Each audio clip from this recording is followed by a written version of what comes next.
Let's get started, everybody. Welcome. My name is Karen Edwards, and this webinar today is an affinity webinar between Cotney Consulting Group and Roofers Coffee Shop. And we're here to talk about content that drives connections. And joining me today is John Kenney. John, welcome. Thank you. Glad to be here again. Now, we don't have a little bit of bio slide for us. So can you tell everyone just a little bit about your background in the industry? Sure. Again, I'm John Kenney. I spent about 45 years, started out very young on the contracting side, working as a roofing contractor and running business, worked for multiple, top 100 companies towards the end of my career. Currently, I have a Cotney Consulting Group.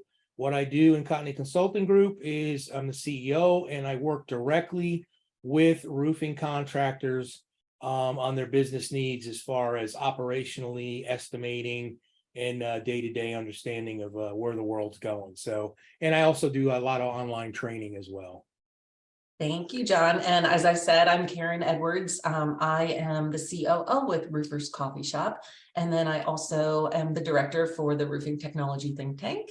And I have my own company, and I work with different manufacturers and contractors in the industry. And I've been in the roofing industry for about 25 years, having worked at various service providers and manufacturers.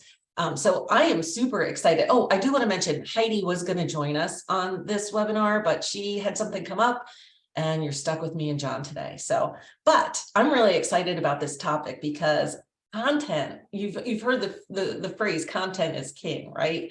And it really plays a huge role in being found, but online, and it does a lot more than that too. And John, you are a great role model of somebody that has really grasped the concept of content, and there's reasons why you do it. And if you could just kind of share a little bit of what it's done for you by being that content creator and sharing. Sure. I enjoy social media, using it the way that I do. I think you got a kind of good points here about building trust and giving back, sharing information, and create a following. So kind of working backwards, creating a following is absolutely important, because if no one is seeing what you're doing, you're not going to have anybody looking at what you're branding out there. But at the same time, you cannot create a good following if you're not providing important content. I'm one, I don't really believe in, as I say, putting fluff stuff out there.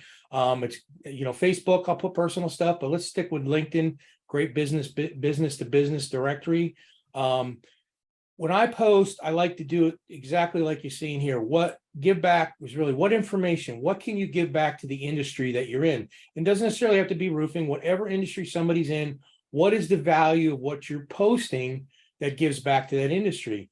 And you want to be a trusted source. So you want to be that source that somebody goes to verify something or to see what you have to say about it, or what you've linked off. It's always good to share other people's information as well, besides your own, have the sources. So I find that's been a successful formula for me. So I try to stick with that.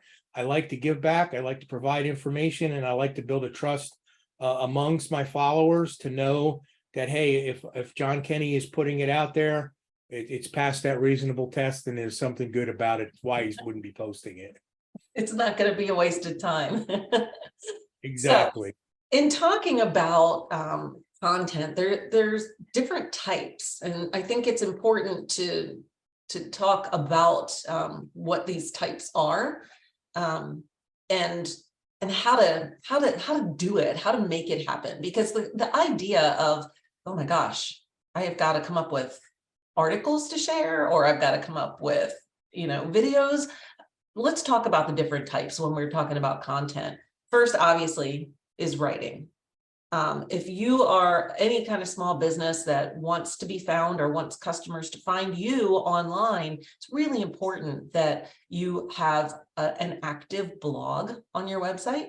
And that does involve putting articles out there and fresh content and fresh ideas. And we're going to talk a little bit about ideas of what you can share. But I always think, if your customer is talking to you and they were to ask you a question, well, provide those answers on your website and in your articles.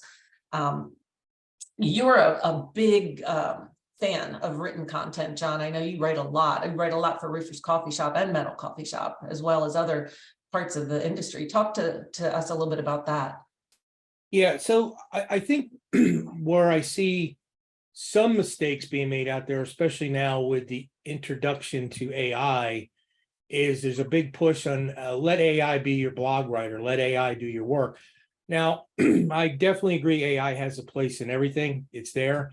But if you're just going to go to AI and put in a topic and have it spit out a topic on your blog, you're probably not going to bring value in the written word to people that you want to reach. It's not going to be any different than the 97,000 other articles that we get bombarded with. What I try to do in my written articles is to pick a topic that is important to the audience I'm trying to reach and cover some deep dive things in there that aren't really covered everywhere.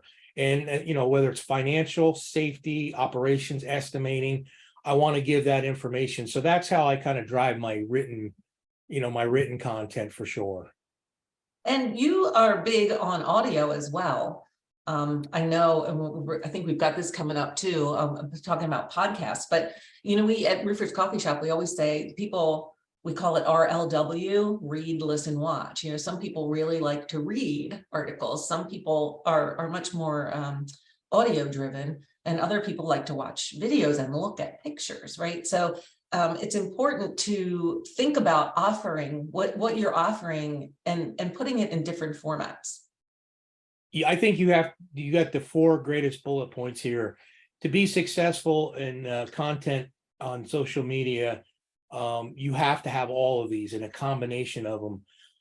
Written articles, what I'll do a lot of times with those is I'll turn them into short, anywhere between minute 30 and 2-minute maximum videos that I'll put out there on my post. So it kind of gives you a quick overview. I might even break it into series, because a lot of times somebody doesn't have that time to sit down and deep dive into a written article, but it's good to have that there for reference.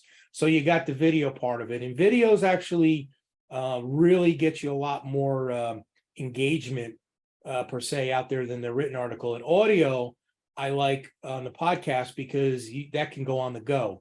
So, I know we're going to talk more about that, but you got to have that audio there. And then what I like to use the photos for, and roofing contractors especially, I can tell you, when you post photos of your projects, that is your biggest bang for your buck out there, because everyone likes to look at a project. They like to see that. They like to see what's going on with inside your company, whether it's a picture of an event or anything that those get, like they say, a picture's worth 1,000 words. Yeah. What I use the photos for is I like to post it. That's where I post the roofing history. I like to go back and find things, whether it isn't, if I have to take a photo of it, if it's an object, and get it out there. And I get a lot of good content in that. So that's something that I'm not trying to promote my business with. I'm not trying to sell anything on. I'm not trying to even become of anything to do other than getting it out there that people enjoy. So that's why I said, if you use a combination of all 4 of these, you're going to be very successful. Yeah. And your roofing history photos are just so fun to see and to look at, and really enjoy that. And you've done a really good job of providing something of value by, your interest, obviously, in the industry, and then you're sharing that interest in giving back, because everybody likes to see the old time, especially, no shirts, no safety gear, lots of crazy stuff going on. All right, so let's talk about what you can take and turn it into a written content. There's a lot of, what am I going to write about? Well, one, what kind of questions are you getting about what you do? You can answer your customers' questions, and that kind of leads into thought leadership, because you're positioning yourself as the expert and providing the answers that somebody's looking on. You mentioned project photos. Well, write about that project, right? Yes, great, share the photo, but you could tell us about that project. What was involved? What was the size? How was it done? Were there any challenges? Just like you're telling a friend about a project, just write that down, and that turns into content. John, you're great on tips. I know you've done some safety articles for Roofers Coffee Shop and tips for, I think one of your recent ones was hand tools, right? For staying safe there. Talk a little bit about how the tips and lists work for you. So what I like to do, and this can be done by anybody, whether you're a contractor, manufacturer, whatever it may be, whether I'm doing something in writing or doing it in one of the other formats, or even if I go live speak, which I love to go live speak, I want my audience, whoever's there, reading, writing, showing up there, to take something away that they can immediately go back and use. That's the importance of it. And a lot of people say, well, now you're a consultant, you're giving away everything. No, I don't give away everything. If you need me, you're going to hire me. But the point is, I want to give, you're taking the time to read, watch, attend something that I'm doing. I want you to have some tips that you can take back, or a handout, something that you can go back with at that point and start to use them within your company. I think that is a great way for anybody listening, whether you're on the manufacturing side, the contract side, whatever it may be. Do something that your audience that you're trying to reach can say, a light bulb goes off and they say, wow, that's a great idea. Let me try that. So I think that, and I just want to back up one thing on the case studies. Roofing contractors and manufacturers do pretty good with this, but I don't think you promote yourself out enough on the case studies. I think that is a great technical reference. If you're a roofing contractor, you want to reach your consultant base, your owner base, your specifiers.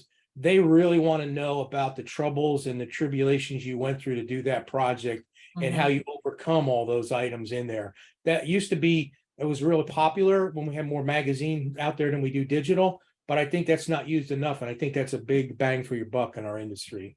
Yeah. I think, we want to hear the story. We want to know what happened. And especially I on Roofers Coffee Shop, our project profiles are pretty popular. If we post or share those on social media, there's always interest and there's always comments. And tips and lists. I also wanted to add, if you are a roofing contractor, why not put together like a checklist for preparing your home for your new roof? If it's a homeowner, remember to remove delicate plants and, things out of harm's way, and those kind of things that are helpful for people. Long format educational, that was really big a few years ago because of search engines. And wanting the longer informational articles, those are more challenging. You probably are going to need to work with somebody who is a freelance writer or has a writing background if you don't, because they go into a lot more detail and they're a lot more educational. And probably are more deep dive. And I know, John, when you do some of these, like you said, you break them up, it'll be part 1, it'll be part 2, where if it would be a really long format if you didn't break it up. But news of the day. Yeah. What's a fun news tip that you could share, or what's going on in your community? So you could just come up with something fun each day that could be written and put out there. So while I love writing, that's my form of favorite content, there are other forms, and we mentioned this earlier, audio. So let's talk about the podcasts. I was never a big listener of podcasts until recently.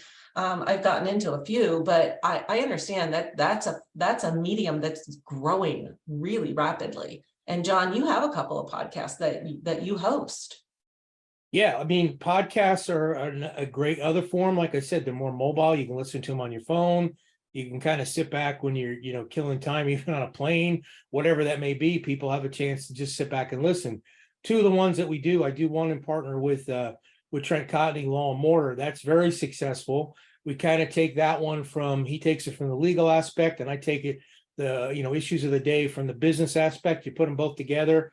Again, we try to keep it to 20 minutes. That's a good attention span for a podcast. And then the other one I do for basically, I should say, fun. It's called the World of Roofing. And I'm in partners with a good friend of mine over in the United Kingdom, Andrew Raleigh, who does, he works in the roofing industry. And we bring in people from all different countries that really have an effect on the roofing industry. So it's not just United States, it's not just Europe. We've had Canada, we have other countries involved in that in there. And again, it's just to promote out the roofing industry. Well, that was just an idea that we had, and our listener base on that, honestly, it has blown up worldwide because people want, and we only do that one monthly. So again, you don't have to have one every week. You don't have to do it twice a week or every day. I find sometimes if you're giving the content of what your listeners want to read, even once a month is more than enough. Yeah, that's, I know I got to look that one up, John, and check it out because I knew about the first one, but I did not know about the second one. And podcasting is not hard to get started. You just make sure you have a good microphone, and there's online services that you can easily sign up to host your podcast. Might need a little bit of production knowledge, but they're basically pretty easy. If I can do it, you all can do it out there. Panel discussions is another one that we want to talk a little bit about. And we had an example of coffee conversations. We do it live from trade shows. We do it twice a month throughout the year. And that is bringing in other folks. So it doesn't always have to be you. It could be subject matter experts on a certain topic. They usually generate a lot of interest because when you bring together a handful of people who are all knowledgeable in a certain area, you really reveal some nuggets sometimes, and there's good learning opportunity there. But let's talk about thought leadership solo. You don't have to, have a partner to do this.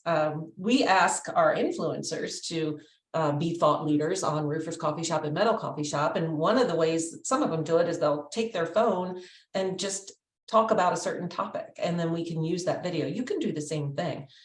You could say, today we're going to talk about insurance. Tomorrow we're going to talk about, that kind of going back to that sort of news of the day. What's the topic of the day? And you can do that on your own and then use those videos, those recordings for content. And that was a good segue. I said video, so let's talk about video. So video casts are a thing that turn into podcasts. And that is basically like John and I right now are having this discussion. We could take this audio and upload it to our podcast platform where someone could just choose to listen to it and not have to watch us talking and look at our slides. Because there's still learning and value in that. So it's kind of like more bang for your buck, 2 for 1, right? Record the video and then use the audio as your podcast. Promotion videos. I think Heidi does a really good job of this. She will take her phone, say we're going to be at an event, and maybe you're going to be at an event. So just record a little promo of yourself saying, hey, I'm going to be at this event. Stop by and see me. Here's where to find me. Here's what we're going to be doing. Here's why you should come. And you have a 30-second snippet of video promoting that you're going to be somewhere, and you can share that on social media. And John, I know you do a lot with your video and on your YouTube channel. Talk to us a little bit about how you're using that in YouTube. Yeah, so YouTube is I like to put anything that I do, whether it's webinars, promotional stuff, or anything, I like to put them on YouTube and then share the links out and, from there, because one, as a company or a person doing it, it kind of gives you a good idea of who's looking at what, because the best way to plan out your videos or your promotional items or your social events is really what kind of response you're getting, and the way to track that, the easiest is through YouTube. I like YouTube. It's a good place for people to look up information. So I'll give you a tip that I learned the hard way. They actually have taglines that you could put tags into your videos, similar like you would in social media. And I'll be honest, I didn't know that a couple of years ago. And then I finally realized it. And one of the things that I do is I actually build out solutions in a product called Smart Sheets for contractors. And I was getting these calls from these other industries, and I didn't know why, but I put the taglines in there. one of the most watched webinars that I've ever done is on smart sheets in construction, and it's being viewed by people outside our industry. And I said, how did you find this?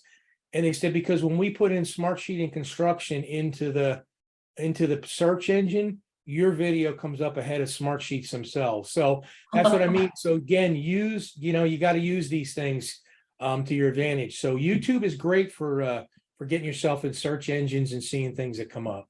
Yeah, and it's free. Yeah, exactly. So take advantage of it. And that was a nice tip. I'm going to make sure that we're doing that on our YouTube videos, John, to help them show up in search, because we certainly have a lot of them. Interviews. That's a great way to get content. And I mean, we're using Zoom today for this webinar. They have a free account that I believe you can do up to 40 minutes. And you can record. So, that's a great way to connect with somebody and record a quick video with them on, and then of course you put that video on your YouTube channel and share the link out.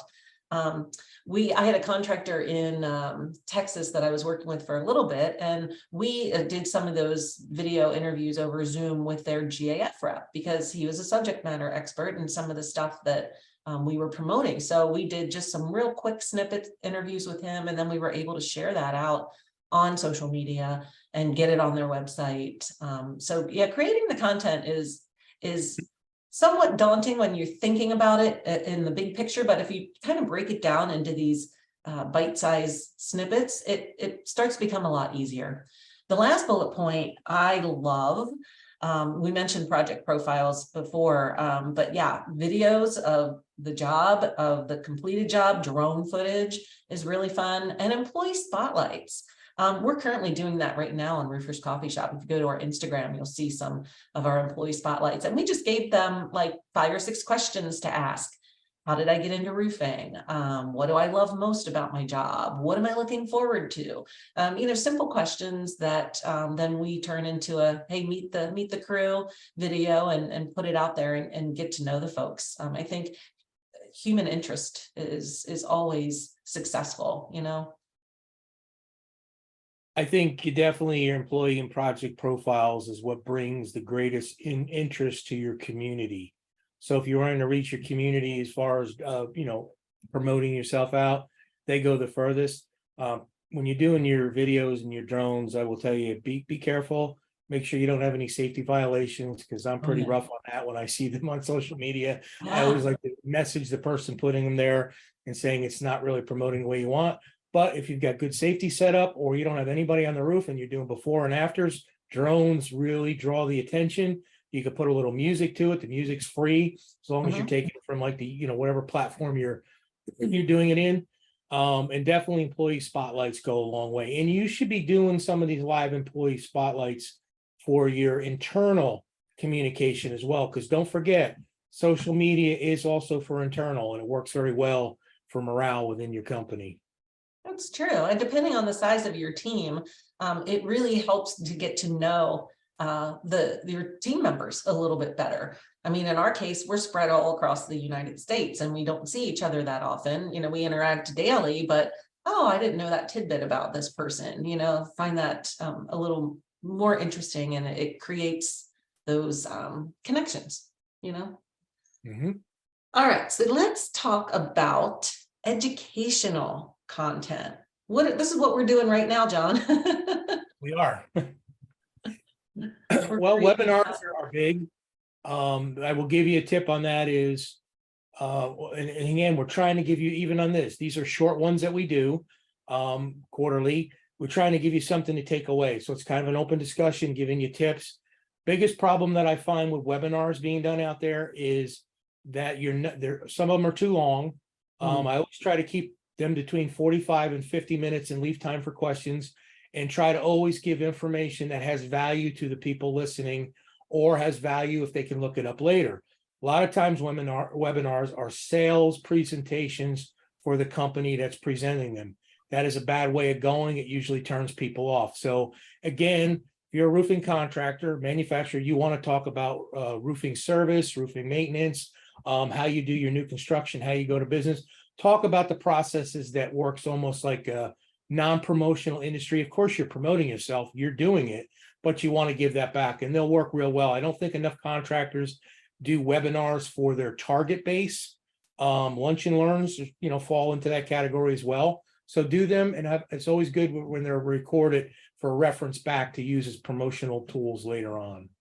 Yeah, yeah. And there's a lot of webinars that exist out there already that maybe speak to your audience. Look at your manufacturer's YouTube channels or their websites and see what kind of resources they have. Because that's another way we didn't really talk about it. You don't always have to be the creator of that content, but you could, go to your manufacturer's newsroom blog and find a nugget of information there that really would speak to your target customer, and you can share that information from them. But I think it's always about education. That's the theme that's been kind of going throughout this, is not just doing it for promotion, but doing it because you are educating and giving something of value to the person who is going to see that content or want to consume that content. We mentioned panels on webinars, but panels, in-person speaking engagements. These are things that, depending who your target is, if you are a manufacturer or a service provider and you want to get in front of contractors and speak to them and educate them on something, we'll submit your application to these trade shows. We go to trade shows, throughout the year. The next one will be Florida in July. But they open up, hey, we're looking for topics, because it's all about learning and education. So there's an opportunity there that you might not be taking advantage of. And then in some cases, the people attending the sessions need to get credits to maintain their license and their status. So you're also doing a service by giving them an opportunity to do that. And John, you're probably the king of panels. You've been on a lot of panels. Like panels, I think they're good because they're not just bringing one person's opinion to something. I like to be involved in panels where you got multiple ideas kicking around. I also like to watch panel discussions. I think panel discussions are a great way of going. And, you talked about the speaking engagements and getting out there. Don't just count locally, your local groups, whether even going before ABC, contractors or AGC, they're looking for expert content. How to deal with, here's a great one for a roofing contractor. As a general contractor, how should you be dealing with your roofing contractor? They will absolutely have you come in and speak upon that because it's a topic of interest. Yeah. Same way with, Elks and all the different clubs out there, and, community-based churches, they all look for somebody at some point. So you can really do it on a topic, and people, even if you don't get a sale out of that, because a lot of times you don't, but they're going to remember you came and they're going to recommend you to someone else. So a great way to get out there in the community, local speaking. Yeah, good point. Yeah, I wasn't even thinking on a local level, but yeah, definitely. So Cotney Consulting Group and Roofers Coffee Shop have created an affinity partnership, one of which is these quarterly webinars that we do. But I'm going to go to the next slide here that just gives you an idea of the partnership and what's involved. And as Roofers Coffee Shop has created our club, and that is a club for our roofing contractors to join, and they get perks and benefits and discounts and all kinds of good stuff through there. And so as part of our club member working with John and Cotney Consulting Group, you're going to get 15% off services across the board, and you're going to get some free risk analysis, and you're getting complimentary quarterly webinars. John's been doing some trainings on estimating, on project management, and once you're in our club, you get access to those recordings, and they've been going over really well. John, you've got big interest in those. I enjoy doing them too. Yeah, it's fun. And then as an art club member, you get a discount if you are a Cotney Consulting customer, and you get a directory for your company. You get access to answer questions that come in from our sister site, askaroofer.com. John helps us with answering some of those questions. We get some really interesting stuff, and then it creates content for us because we're sharing those Q&As. You get a 30-minute marketing consultation with myself or Heidi. You get copies of our marketing books. I think it's 50% off discount, 50% discount on classified ads. And then networking, obviously, with your peers. But talk about this last one, John, because this one was kind of a little bit of your brainchild and it's new. Yeah, so this one I'm excited about. So we've been doing the quarterly trainings and we've been taking deep dive subjects into our industry, and the response has been really, really good with people joining in from the art club. So now we're going to put together into smaller peer groups or peer forums, where we're going to, I'll bring the group in from the art club, and we're going to actually do it just like you go outside to a peer group. We're going to get the group together. We're going to talk about subjects. We're going to let them pick subjects we want to discuss.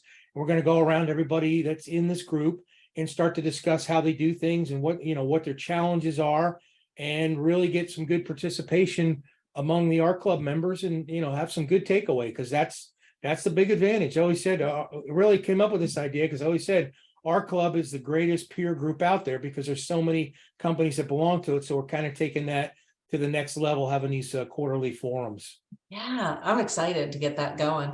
I will say, I'll put our contact information up here on the next screen. We did get a question in from Tammy Hall. Hi, thank you for being here.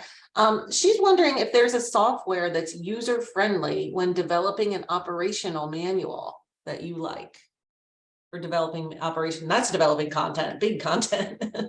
I mean, I got to be straight up. I use Word to do all my stuff. I've got templates set up.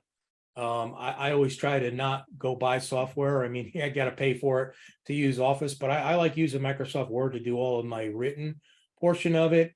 And then if I want to add in charts, like flow charts and that, I use Lucid Chart. I think it's one of the most simple and easiest ones out there for putting processes, org charts, anything together. And they have a free version as well, which if you're a single user will work very well for putting the basics together. So for me, it would be using Word and Lucid Chart in combination. What can you say that name of the chart again? Lucid, Lucid, Lucid Chart. Lucid, Lucid Chart. All right. See, even I'm learning stuff. I'm going to check that out.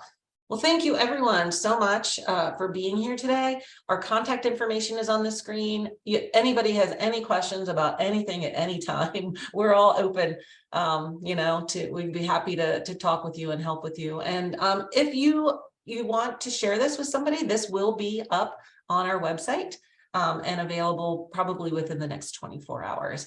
So John, thank you. As always, it's a pleasure. I really enjoy working with you and doing these presentations, and hopefully we gave you something that you can take away and make it happen today. Always happy to be here. It's always great to work with you as well. And thank you everybody for joining today. Thanks, John.